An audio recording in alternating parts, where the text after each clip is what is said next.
All we can say is wow. We ran an NBA playoff special in which the first 99 packages sold were discounted down to $149, and pardon the pun, they sold like hotcakes.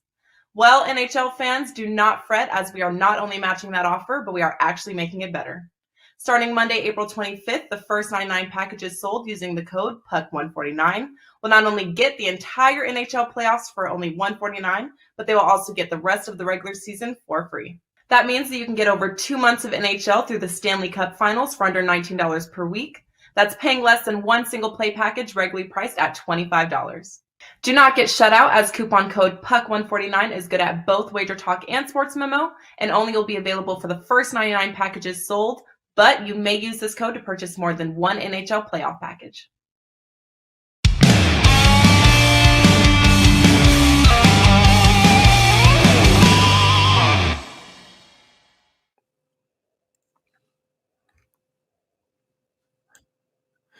We are live, and I am Teddy Covers. Welcome. Oh, darn it. Damn, so close to getting to be Teddy Covers for a few minutes. I was getting excited. I am Steve Merrill, filling in for the Prez. His chiropractor called and said he needed a day off because he's been carrying Teddy on his back all week. I joke, I laugh. He's, of course, getting ready with the NFL draft. He's hoping his agent might call, and he's going in the late 7th round today. But Prez is off for Friday, Teddy. He'll be back on Monday. I am Steve Merrill, filling in for the Prez, and that is Teddy Covers, Red Hot Teddy Covers, my co-host as always. And we've got a great Friday show with our usual lineup, our usual suspects. We start off with Rob Veno, and then we got Skee Profit, and of course the prop master, Andy Lang. Rob's going to look at some NBA playoff action. We've got a Game 6 tonight on Friday between the Grizzlies and the T-Wolves, and we've got a couple Game 1s on Sunday and also one for Monday now. So we're going to look at one of those Sunday games, Milwaukee-Boston. Rob's got a series recommendation of that, which I'm looking forward to hearing. Skee Profit also digging in some NBA and some Major League Baseball. Then, of course, Andy Lang, Formula One Friday. And he's also going to look at some NBA as well. But, Teddy, before we get to all of that, it was a big night in Las Vegas last night, to say the least, with the NFL draft on the Strip. Did you learn anything there? Anything else in the world of sports? Yeah, I was down there last night. I went down to the MGM, and it was crazy, all right? The MGM is probably a mile from where the draft was taking place, and you wouldn't know anything was going on, except that there was light traffic on the Strip itself. It was closed half a mile north. The traffic wasn't bad. There were zillions of people wandering around the Strip, but that's pretty normal. Vegas holds events really well, Steve. You know, we can get 500,000 people in town for an event, and you don't even notice they're here. And it kind of felt that way yesterday. Obviously not at the draft itself, but on the Strip. And then, of course, the draft analysis, which cracks me up. Never forget, okay, the mock drafts aren't necessarily far off. The post-draft projections, if you're going to grade them, they pretty much grade an F every year. Nobody gets the post-draft projections right because nobody gets the draft picks themselves right. So I would tend to tap the brakes on some of the, oh my God, they did everything right, or oh my God, they did everything wrong analysis, although we have to like the Jets for getting 3 starters on day 1 of the draft. And let's not forget one more thing that stands out from last night.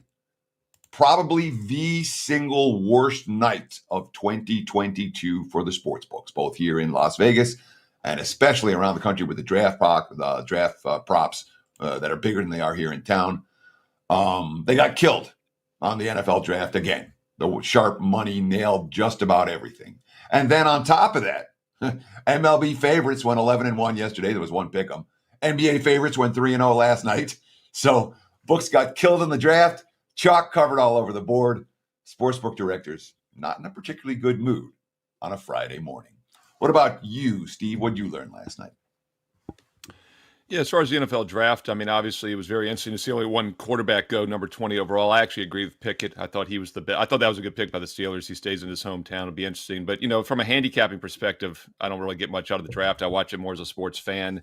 Really like watching the recap more than anything. I don't think it'll change a lot as far as NFL futures. But you talk about the NBA playoffs. We had 3 games last night that all closed out the series. That means we have no NBA basketball tomorrow on Saturday. There are actually no games tomorrow. And the Grizzlies close out tonight. We'll have no Game 7s at all in the first round.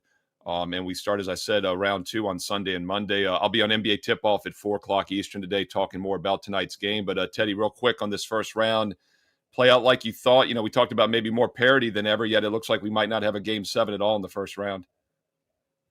Well, the first round has been very, very good to me. It's been good for my clients. So at 12-4, 75% run here in the postseason. And the NBA is, I think, 46-16 now with the last 62 since February. Cashed a 5%. I had 3 plays last night. I had the Cardinals in the baseball. They were easy. I had the 76ers in the NBA. They were easy. And then I had the Mavs as a 5% big ticket play, which was a sweat and a half and came down to a missed final shot, which worked in my favor. But I wasn't surprised, obviously, being that I had Philly and Dallas to see at least 2 of those 3 games end series end last night. We'll see if Minnesota is capable of forcing 1 Game 7 in the first round. They can get a slight upset win tonight. They're about plus 1.5 right now, looking at that WagerTalk Live odds screen. Yeah, and just a reminder, MLB first pitch is on at 1:45 Eastern today, and Teddy and I both talked about that Cardinals game yesterday. He had a best bet on it. I used it on the show as well, and that's on at 1:45 Eastern Monday through Friday here. NBA show at 4:15 Eastern. But before we get to any of that, let's keep talking NBA with Rob Veno, who quite often is seen on the NBA tip-off show here on Wager Talk TV. And Rob, let's get right into it, man. I want to know, are we going to have a Game 7 between the T-Wolves and Grizzlies? And actually, more importantly, what's the best way to play this game tonight? I know you like to look at first quarters, first halves, different options in this one. What do you think is the best way to attack the big NBA game on the board tonight on Friday? Yeah, I got to tell you, Steve, it's something that's been new to me this year is these props. I don't think I've ever played a prop as a client release or really on my own, unless you consider a first half bet a prop. But these first quarters, these player props, something I've started to get involved with here. I think this one is self-explanatory. Minnesota tonight, first quarter, total points over 27.5. That's the way I'm looking. They've gone over, or they've scored 31 or better in every single first quarter so far in this series. Heading into this series, the first quarter over total prop that was an absolute moneymaker was Memphis over the number. But last 3 games, they haven't gotten there. Minnesota has, like I say, 31 or better every single time they've taken the floor in the first quarter in this series. It hasn't really mattered what lineup Memphis has marched out there. They've been interchangeable centers. They started this series off with Steven Adams. Minnesota scores 41 in that game. They come back in game 2 with Steven Adams. He gets in foul trouble. Minnesota proceeds to score 32 in that first quarter. Game 3, they go to Jaren Jackson Jr. as their center. Minnesota hits for 39. And then the last 2, they've gone extra small with Xavier Tillman at center, and it's been 33 and 31 for Minnesota. So to see the 27.5 in a game where they're at home, in home games in this series, 39 and 33 points in the first quarter for the Timberwolves. Have to believe that down 3-2, they come out with a little bit of fire here tonight. They are backed into the proverbial corner. So to me, this was really much more of a mechanical knee-jerk play. Minnesota's done it every game. Hasn't mattered what Memphis has thrown at them. 27.5 just seems way too low. I thought there was value there. So that's the way I'm going to go, guys. First quarter, Minnesota Timberwolves over 27.5 points. So I want to ask you, Rob, do you worry at all? Because the T-Wolves have had 2 games in this series that they probably should have won and lost, including, obviously, the crucial Game 5 in Memphis. Do you worry at all that they're going to come out a little bit hungover, a little bit flat, a little bit off from that last showing, a game that may well have turned the series against them? Or do you think the home crowd jacks them up and they'll be just fine? Yeah, I think they still remain a confident bunch, Teddy. I think in their minds, they feel like they should be ahead in this series. They don't fear Memphis. Maybe heading into the series, I don't know exactly what their mindset was, but maybe heading in as the lower seed, they might not have known if they belonged. But once they played that first game and subsequently the next 4, I don't think there's any question to those of us watching and probably to those on the floor that they do belong with this team. So I don't worry about them fading here. I think they really feel like they can still win this series. They've proven to play well in Memphis. So Game 7 probably wouldn't scare them if they get there. I think they'll come out fired up here. The crowd will be fired up. And the first quarter is not a place where they've necessarily had offensive trouble. I know there was one game where in the second and fourth quarters, they put up 12 points in each of those, and it cost them a game. So I think that was the game where Memphis came back from 20-plus deficit twice. I think they'll be fine here in the first quarter. I've shortened the game up. That's Rob Veno, and Rob knows his NBA. He's number one in the Wager Talk since 2018 with over 215 units won in NBA alone. And just looking at the first half versus second half, the total itself in this game tonight, total for the game is about 229 range. First half line is about 111 and a half, 112, which means the second half is like 117. And the third quarter is almost 5 points higher than the second quarter line. So the odds makers are at least saying that it'll be a higher score in second half and a higher score in third quarter as far as the points. But Rob likes first quarter, specifically Minnesota over the team total. Rob, let's look ahead to Sunday. You know, we have no Saturday games, as I said, because all three teams closed out last night on Thursday. So the bad news is we get no Saturday games. We do get a Monday game now because of that. And we also get a couple Sunday games, one of which we kind of already knew, and that's Milwaukee-Boston. And this should be a great matchup. You know, it looked weird to me all season to see the Nets as like the second or third overall favorite to win the title when they weren't even theoretically in the playoffs yet. And so I guess in hindsight, it shouldn't be a surprise that a 7 play-in team gets swept, right? But it still was, you know, a pretty big sweep because Brooklyn was only a small dog in that series. Milwaukee has owned Chicago for 3 years now. They were a little flat in game 2, and they won the next 3 to finish that off easily. Two teams looked really good in round 1. How you playing this series when it starts on Sunday? Milwaukee, the defending world champs, at the Boston Celtics. Yeah, really, you know what, guys? I couldn't wait to get on here with this one because, you know, the audience has probably heard Teddy preach on Wager Talk Today for the couple years it's been in existence. I've known him since 1998, 1999, and I'm glad to bring a Teddy Covers approved strategy to this series bet. How many times, TC, if you like them to win the series, then you like them in game 1, correct? Yep. 100% of the time. And in this particular series, you know, I like Boston. And I looked at the series price and I saw minus $2, minus 210, and I thought, man, that's steep. But then I found a prop widely available. Celtics win game 1 and win the series. Again, approved by our own Teddy Covers. And that shaves it down from minus 210 all the way to minus 115. You get a great price if you get the Celtics to win game 1 and win the series. So you start there.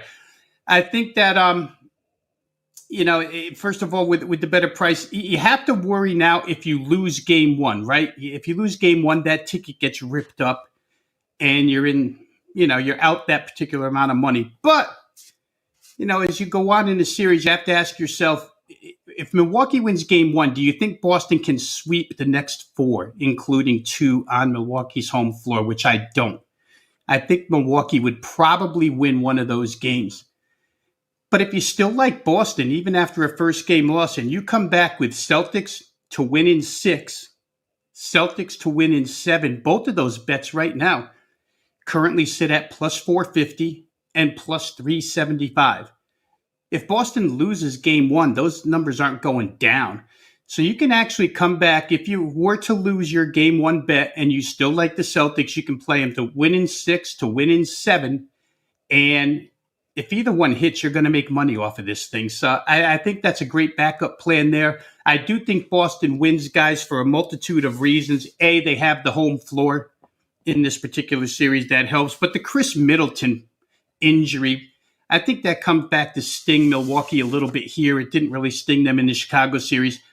The Celtics front line, and we've seen it for years with Giannis, right? But you put together Tatum, Horford, and Robert Williams, and that's the length necessary to form that picket line that they always talk about playing defensively against Giannis in a playoff series. Those guys all long, all 6'10", 6'11", 7 foot. So they got plenty of size in the middle. And then Drew Holiday is always talked about as the X factor for Milwaukee because of the way he plays defense. But the matchup here is Marcus Smart. I think they neutralize each other. Drew Holiday, Marcus Smart. Boston has a great answer there for Drew Holiday. The backcourt matchup overall, Holiday, Grayson Allen, and Pat Connaughton against Marcus Smart, Jaylen Brown. And here's where Dallas's trade deadline move comes in, because Derek White is your third piece in that backcourt. I think that's an edge to Boston. Boston gets a couple extra days rest here. You could argue before the series starts, is it rest, is it rust? I think rest helps Boston. I think they win the series, guys. I think if you play it, Boston win game 1 and series at minus 115, you should be able to cash that ticket. But again, if they lose game 1, the backup plan is to play them to win in 6 at huge number, or win in 7 at another huge number, and you still make money as long as they win the series. Yeah, and Rob, this isn't necessarily a follow-up, but I just want to talk, or it's not a follow-up question. It's very much a follow-up on what you were talking about when it comes to the correlation between betting on a team for a game and betting on a team for a series. If you're making series bets that correlate with your game bets, and oftentimes you want to do that in the NBA postseason. Look at the Celtics-Nets game series for an example. All right, Celtics were in the minus 140, minus 150 range for the series. They win game 1, and now they're over minus $2. They were minus 220, minus 230, minus 270, depending where you shopped around for Boston. But a huge move off of that game 1 win. So anytime I'm betting any team early in a series, if I'm interested in series, if I think that team can win the series, I'm going to correlate my single game bet with a series bet because that's going to get the best of the number. And then if you want, you come back and take it the other way at a nice plus price after that single game 1 win. But that's the way I look at it, Rob. What do you have going on at WagerTalk this evening, my friend? Yeah, WagerTalk.com app actually up and available right now with an NBA play.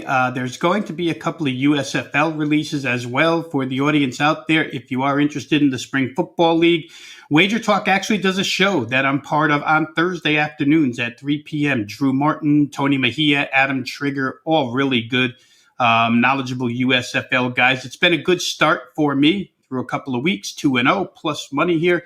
And got a couple of bigger plays here this weekend, Teddy. So that'll be going up as well as weekend NBA, Sunday, Monday NBA, next series, I should say, NBA, and Major League Baseball, which I didn't really get involved with in the first couple of weeks all that much. Now I'm starting to get involved a little bit more. So you can get all the selection packages over there at WagerTalk.com. Rob Veno, NBA expert, number 1 since 2018, up over 200% return on investment, units won at WagerTalk.com. That's a little NBA talk, Teddy. We're going to have a little bit more Skee Profit here in a few moments. But in the meantime, let's talk some baseball. Give us 30 seconds. We're right back. Big game breakdown, MLB style. Teddy covers. Who will win the coveted crown overall profit leader this year at WagerTalk? Multiple handicappers are in the running, and we took the current top 3 and packaged them together through the rest of the year for one low price, saving you thousands. Our current leaders are up a combined 287 units of profit so far in 2022. Andrew McKinnis is up 154 units, Dave Koken is up 76 units, and Tokyo Brandon is up 57 units. There are over 200 days left in 2022, and a 90-day all-access is priced at $7.49 per handicapper. For a limited time, we will toss in the rest of the year for free. Yep, get our current top 3 profit leaders for 259 days for the price of $90, coming out to just $2.89 per handicapper.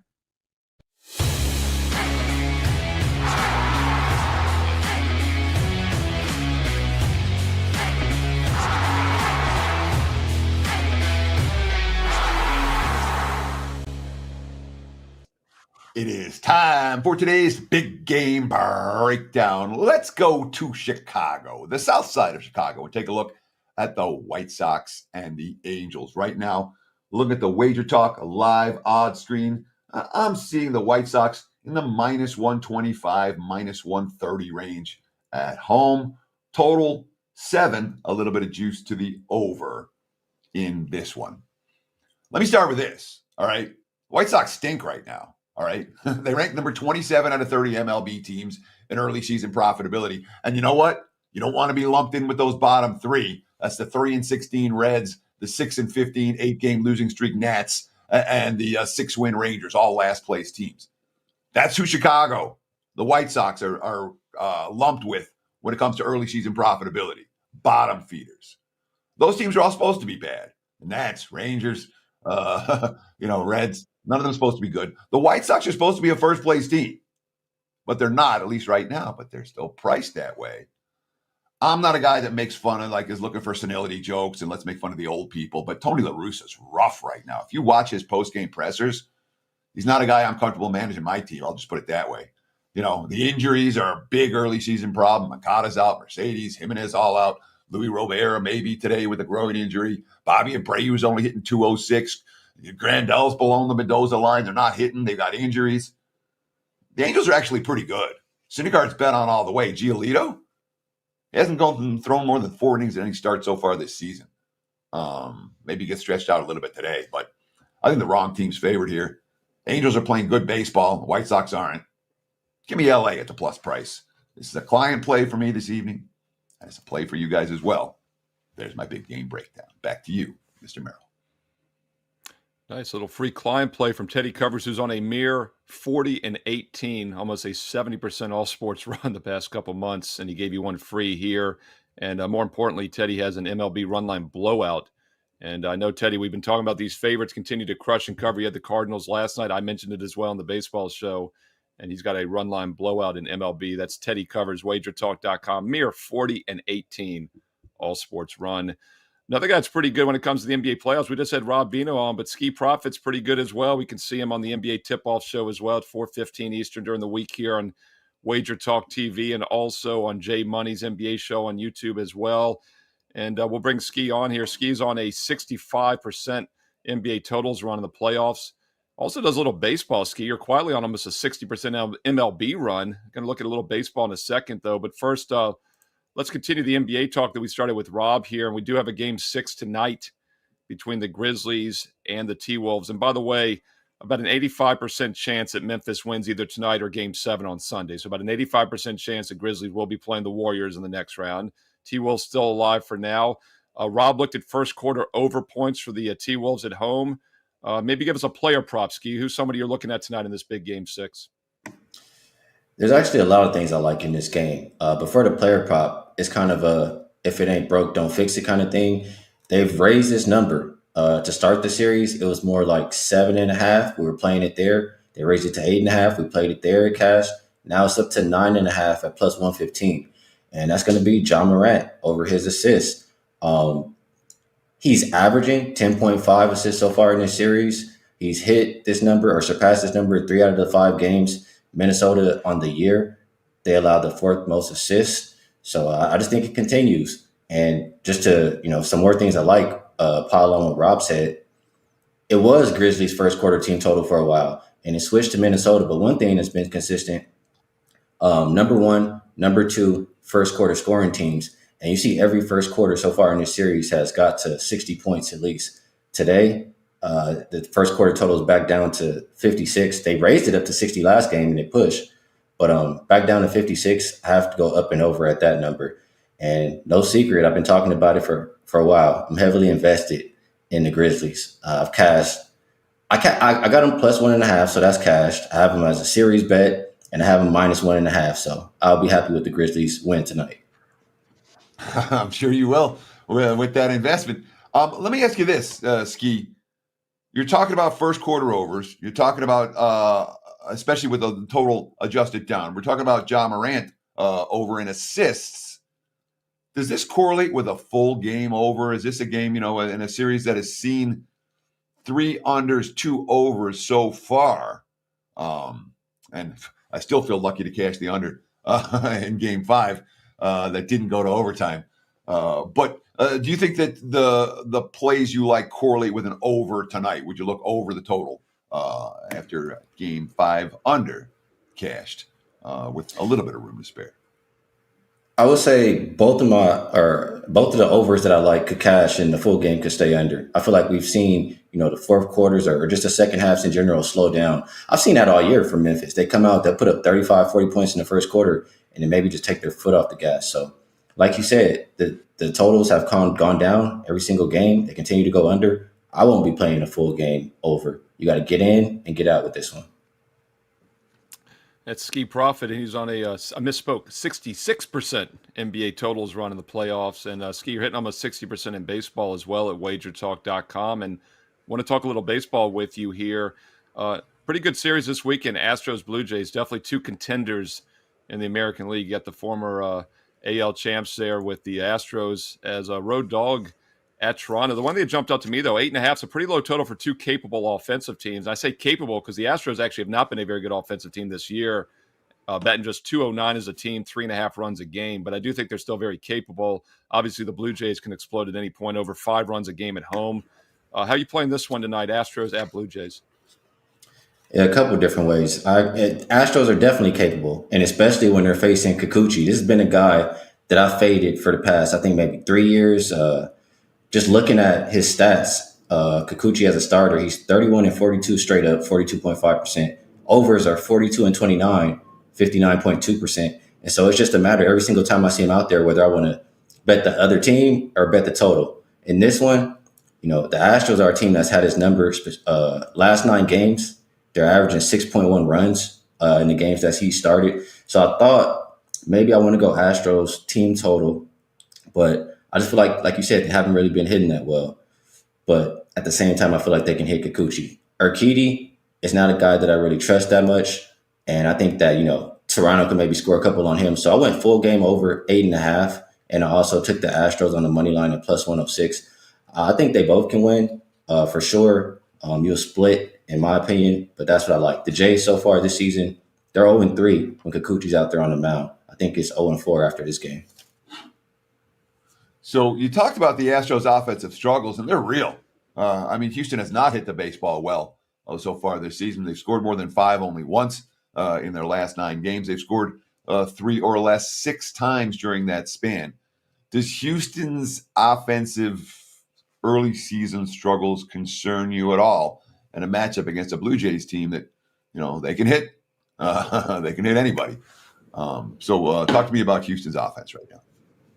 Yeah, I definitely look at that. They're 25th weighted runs created plus versus left-handed pitching so far this year compared to the Blue Jays, who are 13th versus righties. But it's just as simple as this, Teddy. They hit Kikuchi every single time they see him. You said they've had, I forgot how many runs you said, but it happened one time. I can tell you the one time it happened about a week ago when they saw Kikuchi on the mound. So I'm banking on that every single time the Astros see him. It's Skee and Profit, that was little the game with Kikuchi on the mound. That was the one explosion. And, once again, that total has risen a little bit from 8. We had some 8 to the overs. Now there's some 8.5 starting to show. Obviously, 9, a very key number. I don't think we'll get to 9, but it has risen a little bit. So there has been some money on the over. And Skee Profit agrees with that. And Astros, Blue Jays over the total tonight on Friday. Skee, I know you're a big volume guy, NBA, MLB. You also cover WNBA when it's in season. What else you got going maybe tonight and this weekend at WagerTalk.com? Well, I'll quickly share, just quickly, because I know I don't have a lot of time. There's 2 other plays in one game that I like, and I'm just backing Wainwright. He's played every single game on the road so far. We know he's much better at home. And against Mad Bum, who's looked really good so far this year, 18 innings pitched, only gave up 2 earned runs. He's having a problem with walks, but I think he's going to be good in this outing. I like under the 7.5, and I also like Wainwright over his 4.5 strikeouts through 21 innings pitched. He has 22 Ks, and I'm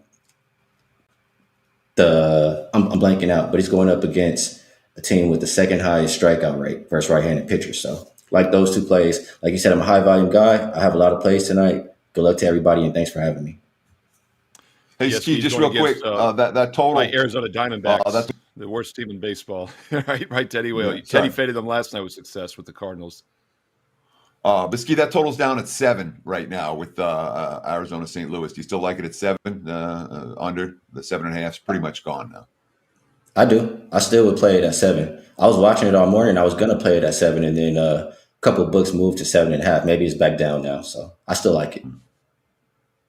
Yeah, I'm seeing a few, 1 or 2 7.5s to the under, but like Teddy said, mostly 7 overs now. That's Arizona St. Louis tonight on Friday.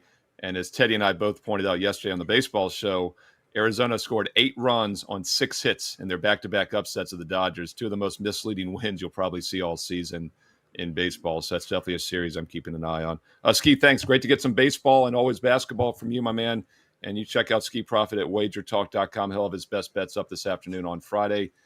Teddy, we'll keep it going. We'll keep the NBA theme going now with Andy Lang, also WagerTalk.com. And Andy is the prop master. We say this every time. If you want to diversify your portfolio, Andy is the man. As not only when he's not handicapping darts, he's 62% lifetime in tennis. He's 14-2 in soccer for 2022, 14-2 for the year already in soccer, up 40 units in the NBA since early March. And Andy will be on later today at 4:15 Eastern with myself here on the NBA Tip-Off Show live for some more NBA talk for the big Game 6 tonight, Andy. But before we get to Grizzlies and T-Wolves, it's the first time ever, I think, in history of WagerTalk TV, I can say we would have been better off to talk auto racing with the Prez in this seat instead of me. And that's because the Prez all of a sudden is covering Formula One closer than I am. I mean, I'm still a NASCAR guy, and Andy and I can talk all day NASCAR, but I got to tell you, I don't follow the Formula One that close. The Prez might have me now. But give us some quick thoughts on this weekend's Formula One race. I don't know. Teddy's shaking his head. Prez might. He's very excited. He's part of this new wave of fans that came directly from the Netflix series. I continue to say that this Netflix series, what it's done for the sport, I never would have ever guessed. I've been gambling on Formula One for over a decade, and I never would have guessed it. And what do we see? We see Vegas is going to have a Grand Prix, and next week Miami is going to have a Grand Prix. And if you want to see a party, I'm willing to guess that a Formula One race down in Miami is going to be one of the biggest parties of all time. And last week we had a really good race in Italy, and I had one play in that. We cashed it, so we're hitting 67% of auto racing plays this year. Gotten off to an unbelievable start in NASCAR and Formula One. And I'll start with a free play for the Miami Grand Prix, and it's Max Verstappen to win. You can grab him at even money. So last week could have been a real turning point in the Formula One season. The teams were allowed to make adjustments to the cars, and what we saw was Red Bull made their cars a little bit lighter, which made them faster in the turns. They were already fast enough on the straightaways, and we saw Max Verstappen get out in front, and he just blew away the field. So it looks like those changes really, really helped Red Bull. And if you get this bet in early and you get it in now, if Max Verstappen goes out and has a really good practice and a really good qualifying, this line is going to drop maybe to, minus 185, maybe even down to minus 200. I think Red Bull really fixed their cars and added a lot of speed. And I think Ferraris are going to be playing catch up. If you go to the Formula One website, they actually have a 3D virtual lap, which is really cool. And you can see there's some really tight corners and some long, long straightaways. I think this track is tailor-made for a really good Red Bull performance. So there's no Formula One race this weekend, but next weekend you can already get this line. Take Max Verstappen to win in the first Grand Prix in Miami. So it sounds to me, Andy, like you feel like there's some urgency with this wager. Is this something you want to get down on ASAP, or is this something you can wait on until closer to the race? I've already got down on it myself personally, and that's what I would recommend. If like I said, if he goes out on practice and he rips and he's the fastest in practice, you're never going to get even money. And if he qualifies on the pole, you're never going to get this kind of price. Even if he is second or third in practice, which can happen, or if he doesn't end up on the pole, the line isn't going to drop that much. But you're rolling the dice if you don't take it now, and then he's fast in practice, and then he's fast in qualifying. So I would recommend getting down now, even though the race is over a week away. It's going to be the best value for your money if you're going to bet this race. Yeah, I was going to say, from a betting perspective, Andy, the risk reward on waiting on this is tremendous, because the practice sessions definitely change the odds in both NASCAR and Formula One. And Verstappen, second of the points overall off a great race. Very likely he does well in practice, which means the odds are even shorter. And like you said, if he doesn't do well, they're not going to move too much to the other end, because the odds makers aren't going to add extra value. So a little advanced Formula One from Andy Lang, the prop master. Once again, Andy and I'll be an NBA tip-off at 4:15. Yeah, go ahead. Yeah, Teddy. Yeah, I'm curious. Could you talk about him being on the pole? Is he a stripper? Is this a... That's why Prez likes the show. Prez is back. He got confused. There we go. Teddy needed a Prez moment. He's like, this is too much information for Formula One without any distraction. I will say this, though, Teddy. One of the reasons I haven't been into Formula One over the years, and maybe it's changing, Andy. I mean, I think it's gotten a little more competitive, obviously, if I'm looking at the points here. But one thing about Formula One, Teddy, over the years has been very little passing, and normally the top 2 or 3 drivers basically were the race all the time. And that, for me, was always difficult as a handicapper. Because the pole position on a road course like Formula One really is important, whereas NASCAR, 10, 15 guys can win starting anywhere in the pack. Has that gotten any better, Andy? Or, is that still kind of the case? It's a front-loaded field, basically. It's way better this year. They're racing brand new cars, and they've done a great job. They have DRS I don't want to get too into it, but basically it makes it easier to pass. And in years past, like you said, once you made a pass on a guy, you were gone. The aerodynamics and the way the cars were designed. This year, you can fight back. We obviously have two dominant teams in Ferrari and Red Bull, but they can at least fight each other. And then in the middle of the pack, you're seeing teams like the Alpines and the McLarens who have really stepped up. You've got Valtteri Bottas. You're seeing these teams in the middle being able to fight a lot more. There is more passing. The races are way more exciting. They've done a great job with the new cars. I would say the new cars are a home run this year for Formula One. They did really good with them. And if you guys are enjoying the auto racing talk, don't forget Andy does have his Life in the Fast Lane solo video every week on WagerTalk TV, and it's up there right now. I'm getting choked up just thinking about it, Andy Lang. My goodness, I'm losing my voice. I'm Here, so let me excited. go, Steve. But I'll let you clear your let's talk throat, some and I'll NBA, throw in Teddy. the next. Yeah. Let's NBA. talk about Patrick Beverley for tonight. This is an interesting prop that I kind of wasn't expecting necessarily even to see. Like, why are there Patrick Beverley rebound props out there? It's not like the guy is like on any given night going to be crashing the boards, and yet you can find under 3.5 on Beverley rebounds tonight. Talk to me about that prop. Again, one of the beautiful things about player props, the books are going to give you plenty of options. So we may only have one game tonight, but we have over 100 different props to go through and decipher. And yeah, this is, like you said, he's not crashing the boards. That's not what he does. That's not his game. His game is to irritate and annoy the other team, get a few points, pass the ball around. He had 6 rebounds in game 1, but since then he's had 3, 2, 2, and 2, and the books are giving us a great price on under 3.5. It's a sneaky little price, but yeah, I'm with you. That's not his job. His job is not to crash the boards. He'll be lucky to get 3, and even if he does get 3, we're cashing the under 3.5. So, were you surprised to see if is 3.5 the number we've seen from this in him for every game? Or is this one of these deals where it was higher after the game 1 and it's been steadily coming down? Talk to me about tracking this prop and where this number's gone throughout the course of the series. I'll be honest, I have not tracked Patrick Beverley rebound props. I've had other ones that I've had my eye on, and then this one just popped up on my radar today. There's so many props. It's tough to keep track of all of them. I just found this one last night and thought, boy, that 3.5 sounds a little bit high. And sure enough, it does seem a little bit high. But if they had been hanging this 3.5, we'd left money on the board because he's gone under in 4 straight. And let's talk Andy, to about close Brandon. up the NBA. Yeah, I was going to say, sure. Teddy, we got to do a Canadian player here. Since Prez isn't here today on Friday, we got to have a Canadian involved. So let's ask him about Brendan Clark. Sure. Yeah, I mean, Brandon Clark has just been one of these guys that's been really important in this series. He's come off the bench and done a really good job. And I'm looking at his points over 14.5 tonight. Last 3 games, he's had 20, 15, and 21. So the 20 and 21 obviously way over. The game he had 15 points. He only went 1 for 4 from the free throw line. He's a much better free throw shooter than that. He's played 29 minutes or more the last 3 games. And one of the big things is this Jaren Jackson foul trouble situation. If he keeps getting in foul trouble, Brandon Clark is going to continue to get these big time minutes. And he's gotten his chance, and he's capitalized on it. He's become a big piece of this team. And 14.5 seems too low, especially if Jaren Jackson does some more dumb fouls and gets in trouble again. I think he's going to get plenty of minutes and plenty of scoring opportunities. They don't really seem to have an answer in him. I love his energy. I love his speed. And the other thing about him is he's blowout proof.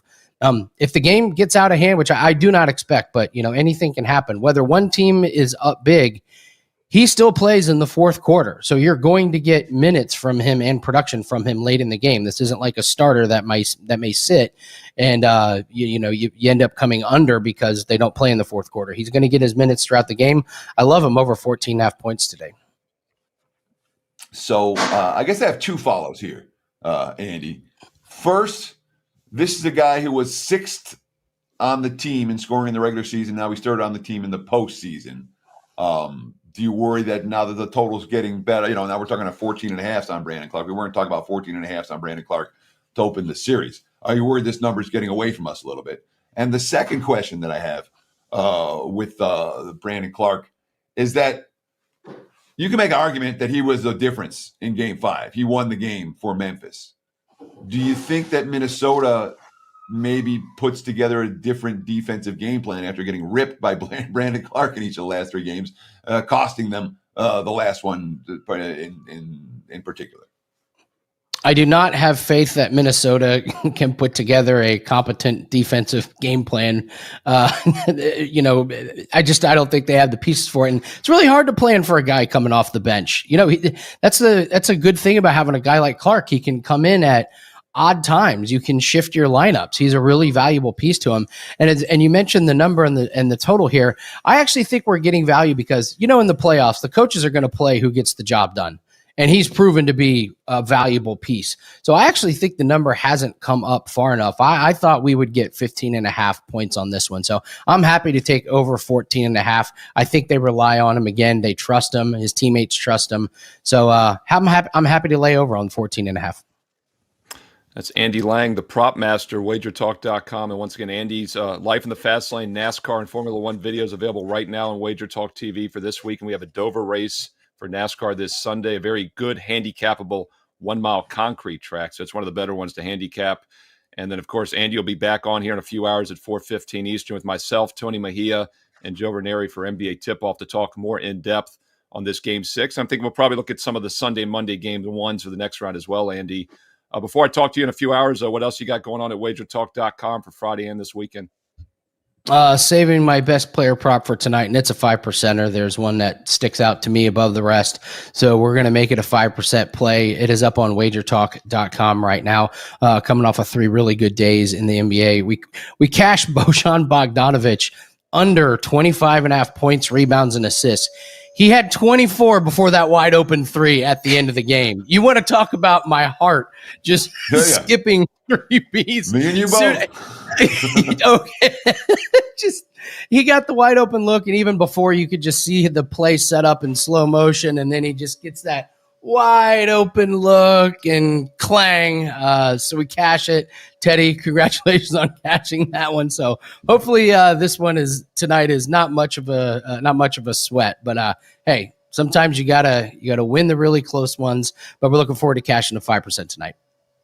Yeah, it's always amazing. It can be a 200-point game, 48 minutes of basketball, and it can come down to a single shot quite often for both point spread, total, props. There's always something that's on the line, and that's why it's a long-term investment, right? It's not a day-by-day, get-rich-overnight type thing. And once again, if you want to diversify your portfolio, Andy Lang seriously is one of the best out there at WagerTalk.com. He covers NASCAR, Formula One, golf, tennis, props as well. A great guy to have in your investment portfolio. Teddy covers – you're pretty good as well, 40-18 the last couple months in all sports. I'm Steve Merrill, WagerTalk.com as well.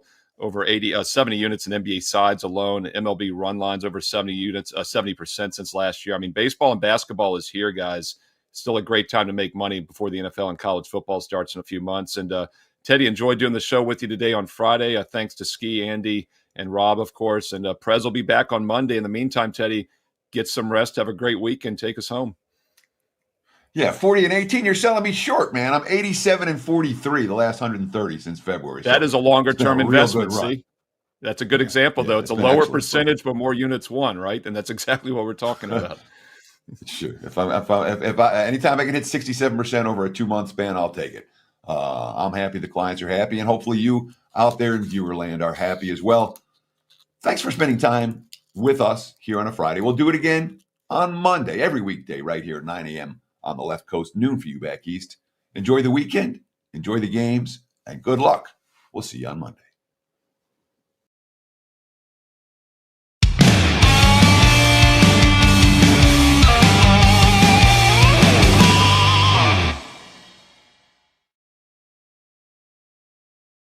Who will win the coveted crown of overall profit leader this year at Sports Memo? Multiple handicappers are in a running, and we took the current top 3 and packaged them together through the rest of the year for one low price, saving you thousands. Our current leaders are up a combined 139 units of profit so far in 2022. The Gold Sheet is up 55 units, Teddy Covers is up 47 units, and Jesse Schul is up 37 units. There are over 200 days left in 2022, and a 90-day all access is priced at $7.49 per handicapper. For a limited time, we will toss in the rest of the year free. Yep, get our current top 3 profit leaders for the rest of the year, coming out to just $2.89 per day per handicapper.